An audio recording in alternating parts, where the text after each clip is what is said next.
es la pregunta sobre si el CO2 es un agente contaminante.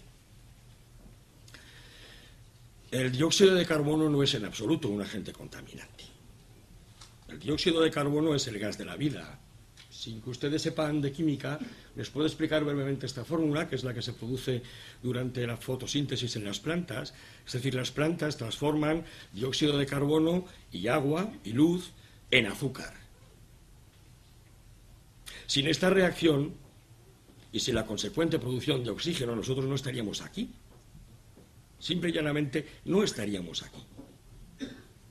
Es decir, el CO2 no solo no es un contaminante, es que es el gas de la vida en el planeta Tierra. El planeta Tierra vive, y la vida en el planeta Tierra se construye en torno al carbono, no en torno al oxígeno que respiramos y que también nos sienta algunas veces cuando vamos al gimnasio a respirar. ¿Cuánto dióxido de carbono hay ahora mismo en la atmósfera? Bueno, pues según los últimos datos, 391,06 partes por millón. Es decir, no solamente el dato es relevante, porque parece un dato enorme, les damos la atención sobre el apéndice de ese dato o el nomen de ese dato. Partes por millón, es decir, por cada millón de partículas en la atmósfera, 391 son de dióxido de carbono. Imagínense ahora un campo de fútbol en el que cupiesen 1 millón de aficionados y todos fuesen del Zaragoza y de pronto aparecen 390 del Real Madrid. Por mucho que gritasen, apenas se les iba a escuchar. Tan pequeña es la cantidad. Sin embargo, esa cantidad es relevante. En un despacho en el que trabajamos nosotros habitualmente, todos ustedes, la concentración media del dióxido de carbono es de 700 partes por millón. Y ninguno de nosotros se pone enfermo por trabajar en un despacho. En las escuelas del Reino Unido se publicó hace aproximadamente 2 meses un estudio. En la mayor parte de las aulas, la concentración de las aulas en las escuelas es de ordinariamente 1.200 partes por millón. Y los niños tampoco sufren ningún tipo de problema por vivir en esa atmósfera y estudiar en esa atmósfera. En el Cámbrico, hace 500 millones de años, cuando la vida estalla en nuestro planeta, la concentración del dióxido de carbono era de 4.500 a 6.000 partes por millón. Estamos hablando de que hoy, no perdamos de vista el dato, nos encontramos en 391 partes por millón.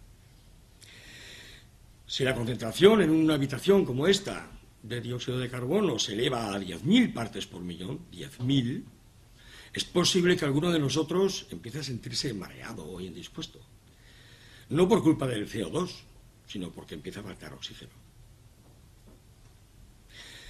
A partir de las 50.000 partes por millón es cuando el dióxido de carbono se convierte efectivamente en un gas tóxico. Pero esto también sirve para el oxígeno también puede ser tóxico.